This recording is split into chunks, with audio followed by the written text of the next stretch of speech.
Hola, soy Raúl Callirgos, bienvenidos a una nueva edición de El Nuevo Proceso Penal.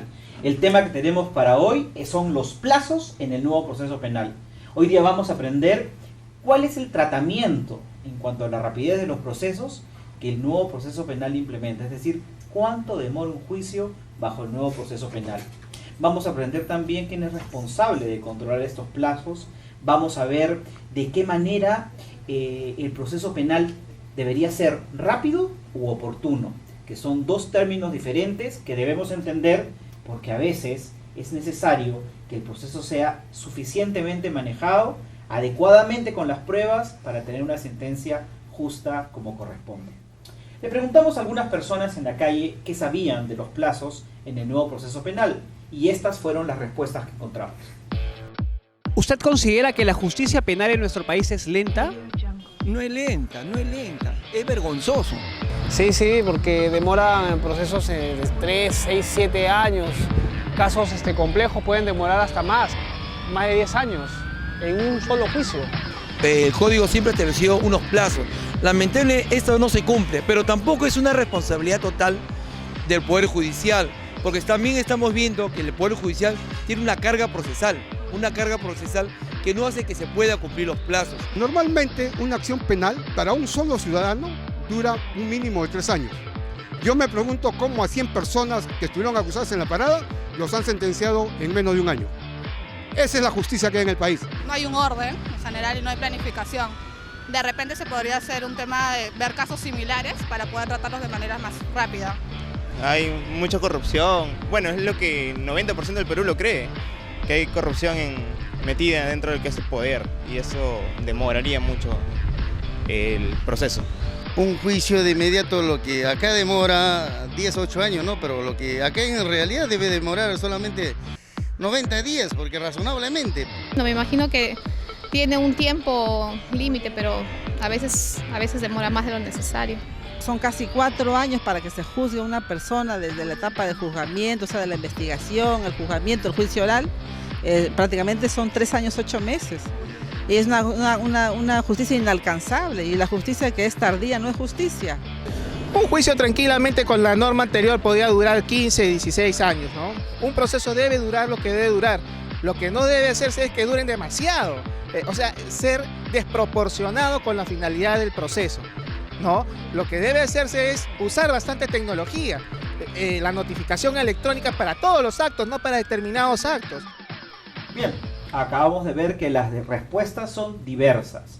Para algunos los procesos son muy lentos, para algunos en un caso demoraron más, en otro caso demoraron menos. A algunos les llama la atención la rapidez, ¿qué habrá detrás de esto? El día de hoy vamos a entender cuánto debe demorar un proceso penal y sobre todo cuánto demora bajo los lineamientos de este código que se está implementando en el país, el nuevo Código Procesal Penal. Vamos a una pausa y regresamos con nuestros invitados en el siguiente bloque.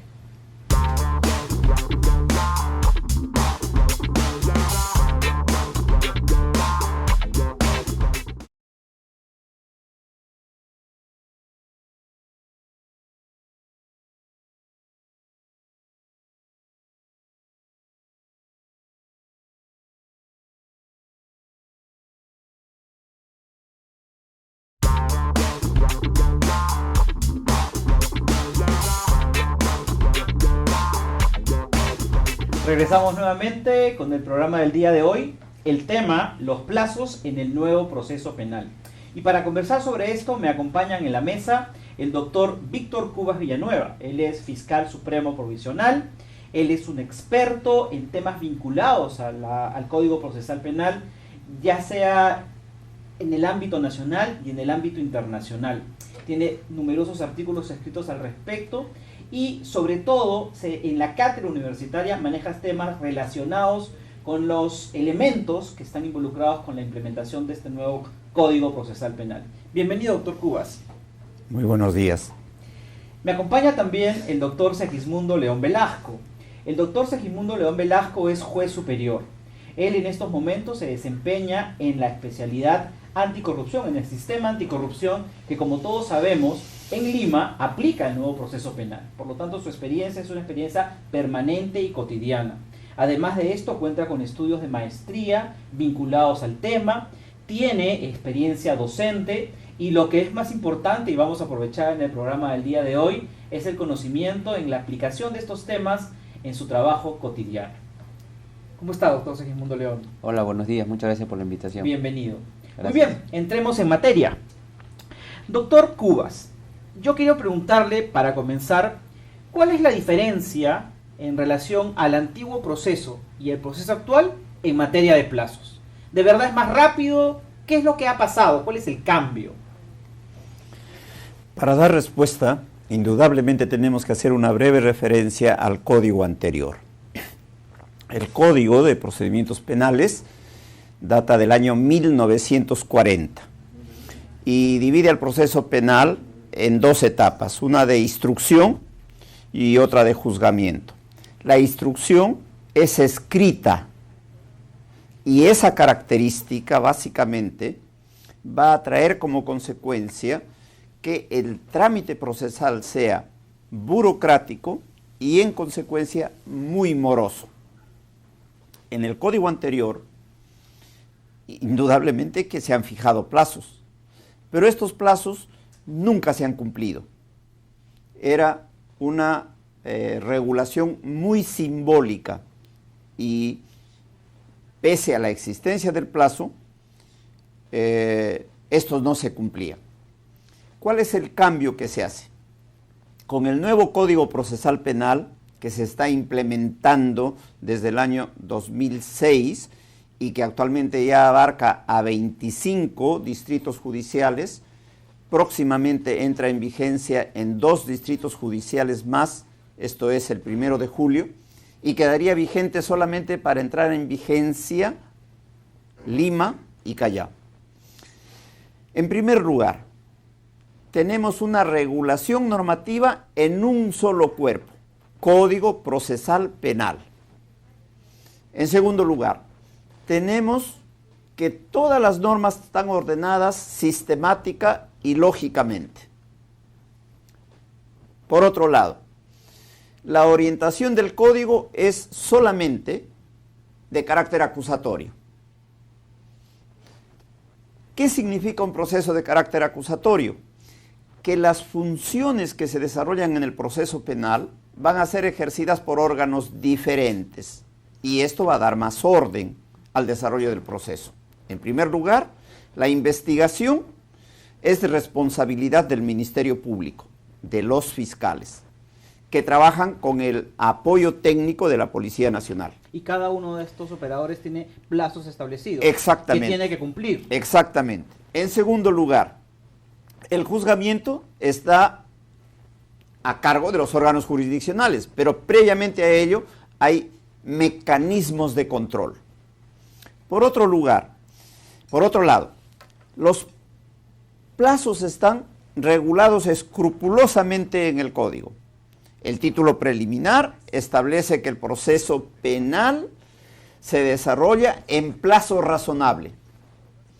¿Cuál es el concepto de plazo razonable? El Tribunal Constitucional lo ha desarrollado. Es un plazo prudencial en el que la justicia tiene que actuar ni muy rápido ni muy lento.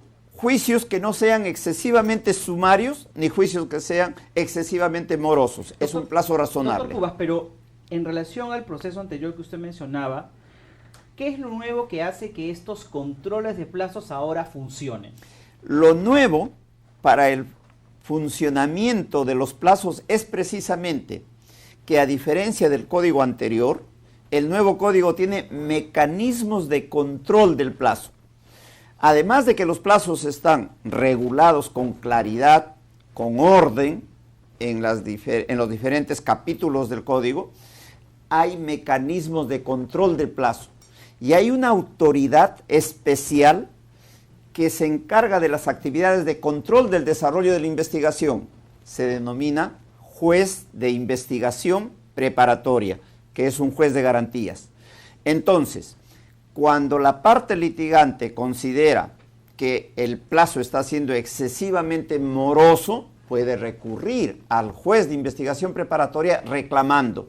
y este va a tener que atender el reclamo. O sea, en esa parte tenemos un juez que controla. Y justamente en relación al rol de los jueces, pasando al doctor Segismundo León, ¿cuál es el impacto desde su posición de juez que ha tenido esta nueva, este nuevo control, este nuevo manejo de los plazos en el Código Procesal Penal? Bien, como decía el doctor Víctor Cubas Villanueva, este es lo más trascendente, creo yo, que introduce el nuevo código, es darle al ciudadano un mecanismo que permita controlar los plazos. ¿Y a quién se le otorga? Al juez. El ciudadano solicita al juez y el juez en una audiencia va a verificar si efectivamente ese plazo está siendo razonable o no. La primera pregunta que se debe hacer el ciudadano es ¿cuánto debe durar un proceso, como lo has puesto tú en tu entrevista, ¿no? Entonces las respuestas varían, y porque creo que la respuesta más racional va a ser depende. ¿Depende de qué? Depende de la naturaleza del proceso. Hay procesos que por su naturaleza de complejidad requerirán un plazo más largo, otros procesos que requerirán más rapidez, ser más corto, ¿no? Precisamente en ese aspecto es que el ciudadano, cuando considere que el plazo está siendo irracional, puede acudir al juez y solicitar un control de plazos. Se llamará a una audiencia, vendrá el fiscal, expondrá por qué se está demorando su investigación, vendrá el ciudadano a alegar por qué considera que es, y el juez, en función de esa información, podrá resolver. Entonces el juez está haciendo un control de plazo. Ya no solamente lo dejamos a la norma abstracta, sino damos una herramienta procesal para que se pueda controlar esos plazos y se puedan hacer efectivos, lo que no pasaba en el sistema antiguo. ¿Y el tratamiento de los plazos, doctor León, es igual en todas las etapas del proceso? No, tienen distintas, porque cada etapa del proceso también tiene distinta naturaleza. Tenemos en este nuevo sistema procesal, tenemos una investigación preliminar que debería ser corta. La norma ha establecido que deben ser 60 días, 60 días efectivamente, y la investigación preparatoria, que normalmente debe durar en procesos comunes, debe durar 4 meses. ¿Quién hace la investigación preliminar? El Ministerio Público. Eso también es algo importante que ha mencionado el doctor Cubas, ¿no? En el anterior sistema, el proceso era mixto y el juez investigaba, se llamaban los jueces de instrucción. Ahora el juez ya no investiga. Quien investiga es el señor representante del Ministerio Público. Quien controla esa investigación es el juez. Doctor Cubas, hablemos un poquito de la investigación preliminar. Es el momento en el cual, entiendo yo, y usted acláreme, que se van recogiendo las pruebas necesarias para poder construir una estrategia y en su momento, de repente, llevarla a juicio. ¿Eso es investigar preliminarmente? A ver, veamos. Cuéntenos. La investigación preliminar, como su nombre lo indica, es previa a la investigación preparatoria propiamente dicha. Tiene un momento de inicio, el momento en que el fiscal toma conocimiento de la noticia criminal. Por ejemplo, se ha producido un homicidio. Por ejemplo, se ha producido un asalto. Eso es la noticia criminal. El fiscal, a partir de ese momento, empieza las diligencias preliminares. Primera característica de esta fase, son diligencias de urgencia. La finalidad que tienen es determinar si los hechos de los que se toma conocimiento son delictuosos o no. En segundo lugar, si son delictuosos, eso lo va a determinar el fiscal con el equipo con el que trabaja, ¿quién lo cometió? ¿Quién es el autor o quiénes son los autores de este hecho? En tercer lugar, recoger las evidencias que han quedado en el lugar donde se ha cometido el delito y que van a servir para realizar un análisis con fines de reconstrucción de los hechos. Todo esto se hace con una última finalidad, que el fiscal decida si ese caso continúa en investigación o si ese caso va a ser archivado. ¿Y esto lo hace junto con la policía? Junto con la policía y con peritos. Y entonces estamos ya frente a un primer momento en donde los plazos también tienen que cumplirse y tenemos que ver cómo se maneja. Exactamente. Como lo ha señalado el doctor León, para la investigación, para estas diligencias preliminares, con la última modificación que se ha hecho, el plazo es de 60 días. Esto no quiere decir que toda investigación va a demorar 60 días. Hay investigaciones en relación a actos que se producen y que el autor es sorprendido en flagrancia que pueden hacerse en 24 horas. Hay investigaciones por delitos de terrorismo cuando se detiene al autor que demoran 15 días, igual que para tráfico de drogas.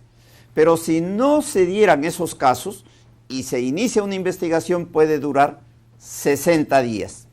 Bien, hemos visto que hay un primer bloque dentro del proceso penal, que es la investigación preliminar, que incluye determinados plazos, 60 días, como mencionan nuestros invitados. Vamos a hacer una pausa y vamos a conversar de cómo manejamos los plazos en las siguientes partes del proceso penal. Regresamos en unos momentos.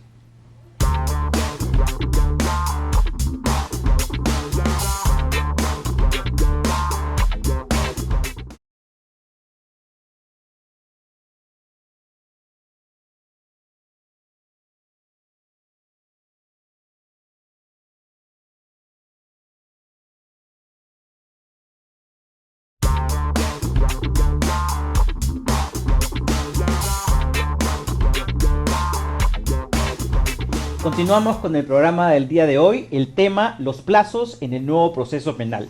Conversábamos en el bloque anterior, doctor Cubas, sobre el plazo en la etapa de investigación preliminar, pero luego viene lo que se conoce como diligencias preparatorias, en donde ya estamos propiamente dentro del proceso y el tema está ya manejado con el Poder Judicial. ¿Es así? Cuéntenos un poquito cómo funciona. Efectivamente es así.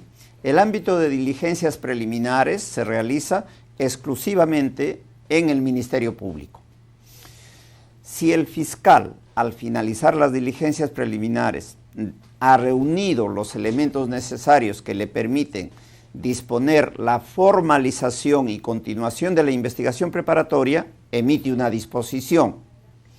Se formaliza la investigación preparatoria y le comunica al juez de la investigación preparatoria esta decisión. A partir de ese momento, todo lo que se haga se hace conjuntamente con el juez de la investigación preparatoria. Y las decisiones que se adopten ya no las toma solamente el fiscal, sino el fiscal conjuntamente con el juez. Esta investigación preparatoria es la etapa en donde se van a actuar los medios probatorios. Por ejemplo, se van a recibir las declaraciones de los imputados, de los testigos, de los peritos. Se van a realizar un sinnúmero de pericias de todo tipo de acuerdo a la naturaleza del delito, o diligencias de reconocimiento de personas o de cosas, o de reconstrucción judicial. Todo ello está regulado técnicamente en el Código Procesal Penal. Esta investigación preparatoria tiene específicamente señalada una finalidad en el Código, con toda claridad. La investigación preparatoria se hace con el fin de que el fiscal reúna los elementos de convicción, de cargo y de descargo que le permitan decidir al final si formula acusación o si hace un pedido de sobreseimiento. Es decir, si formula acusación para que el proceso continúe la siguiente etapa, o si hace un pedido de sobreseimiento que implica o que traería como consecuencia el archivo del proceso. Sobreseimiento significa terminar el asunto. Terminar el proceso. Seguir con el proceso. Exactamente. Doctor León, justamente en esta etapa de investigación preparatoria ya tenemos un rol importante del juez, que es el juez de investigación preparatoria. ¿Esta etapa tiene un plazo específico? Sí, ¿Cómo claro. se maneja a nivel de juez de investigación preparatoria? Sí, el código también ha establecido plazos para el tema de investigación preparatoria. En los procesos comunes es de 4 meses la investigación preparatoria, tiempo en el cual el Ministerio Público, como bien lo ha dicho el doctor Cubas, está encargado de recabar tanto las pruebas de cargo como descargo para ver si formula una acusación o el sobreseimiento. Debo decir además que en estos 4 meses en donde ya se comunicó al juez de investigación preparatoria que el señor fiscal está haciendo una investigación, el juez de investigación preparatoria va a actuar como un garante en el sentido de que si el fiscal necesita restringir un derecho fundamental, se lo va a tener que pedir al juez. Si el investigado considera que están vulnerando su derecho, por ejemplo, pido la actuación de un medio de prueba y el fiscal no desea, entonces le recurre al juez y el juez determinará corresponde a que se actúe ese medio de prueba. Entonces actúa como un garante acompañado y de darle la formalidad o la legalidad, garantía constitucional de que ese proceso investigatorio se ha llevado dentro de los cauces constitucionales. Y uno de esos cauces constitucionales es precisamente el plazo. Si es que considera que se pasaron los 4 meses y el fiscal no decide si sobreseer o acusar, puede recurrir al juez diciéndole: señor, control de plazo, ya terminó la investigación y solicito que el señor fiscal emita lo que considere pertinente. Entonces, eso es lo importante que tiene este código, ¿no? El control de plazos, que le da un arma al investigado para que pueda él controlar el tema del plazo racional. Bueno, pero en extenso ya en esta parte estamos con los 60 días previos, que estamos hablando de 2 meses, más estos 4 meses, han pasado 6 meses, y luego de esta etapa de la investigación preparatoria, podríamos decir que estamos listos, si corresponde, para pasar al juicio oral. Así es, una de las innovaciones también que tiene este nuevo proceso es una etapa particular y nueva que se llama la etapa intermedia. Una vez que el fiscal decide o sobreseer o acusar, va a haber un control de acusación, un control de ese requerimiento de sobreseimiento de acusación. ¿Para qué? Para que el juez evalúe efectivamente eso y verifique si efectivamente tenemos una causa probable de haberse cometido un delito y está imputado a la persona correctamente, lo eleva para que se inicie el juicio oral. Si considera que no hay los elementos necesarios, podrá coincidir con el fiscal y disponer Y esa etapa intermedia que usted menciona debe ser muy rápida. Muy rápida. ¿Estamos hablando de cuánto tiempo? Dependiendo del caso. Tenemos el caso que es de noticia, el caso Chinguel, por ejemplo. El juez está resolviendo muy rápido el tema, desaprobando o declarando infundados los pedidos de sobreseimiento de las partes y ya está pasando. Pero en términos generales, digamos, el juez de investigación preparatoria tiene la obligación de hacer este control de la etapa intermedia lo más pronta posible. Tanto es así que el código no te ha previsto plazo, porque el código considera que debería hacerse en una sola sesión. Inmediato. Entonces digamos que hasta aquí ya llevamos 6 meses. Luego pasamos al juicio oral. Doctor Velasco, dígame, ¿y el juicio oral cuánto demora? Esa es una muy buena pregunta. Lo que pasa es que el código establece que el juicio oral se desarrolla en una sola audiencia. La pregunta es que esa audiencia puede tener sesiones. Es decir, el código lo que prevé es que abierto un juicio se continúe de manera de manera continua e incesante hasta que se emita sentencia. Lo que pasa es que muchas veces no nos llega un solo juicio. Llega un juicio, llega otro juicio, entonces el juez tiene que dividir su tiempo entre esos juicios que tiene para poder emitir una sentencia. Evidentemente comprenderás que el código tampoco establece un plazo para los juicios, ¿no es cierto? Todo dependerá también de la complejidad.